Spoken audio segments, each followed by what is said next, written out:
উত্তরাধিকার সূত্রে পেয়েছি শুধু একগুচ্ছ চাবি, ছোট বড় মোটা বেটে নানা রকমের নানা ধরনের চাবি।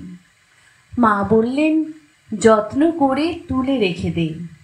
তারপর যখন বয়স বাড়ল, জীবন এবং জীবিকার সন্ধানে পথে নামতে হলো, পকেটে সম্বল শুধু সেই একগুচ্ছ চাবি, ছোট বড় মোটা বেটে নানা রকমের নানা ধরনের চাবি। কিন্তু যেখানেই যাই সামনে দেখি প্রকাণ্ড এক দরজা, আর তাতে ঝুলছে প্রকাণ্ড এক তালা।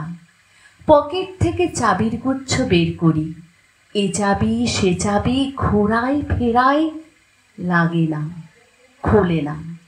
শ্রান্ত হয়ে ঘরে ফিরি। মা দেখেন আর হাসেন, বলেন, ওরে, তোর বাবার হাতেও ওই চাবি দিয়ে ওই দরজাগুলো খোলেনি। শুনেছি নাকি তার বাবার হাতে খুলত। আসল কথা কি জানিস?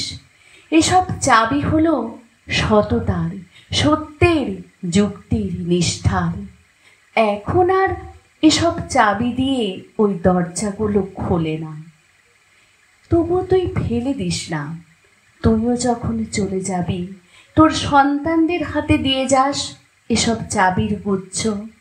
হয়তো তাদের হাতে, হয়তো কেন, নিশ্চয়ই তাদের হাতে আবার একদিন ওইসব সততার, সত্যের, যুক্তির, নিষ্ঠার চাবি দিয়ে জীবনের বন্ধ দরজাগুলো খুলে যাবে, খুলে যাবে।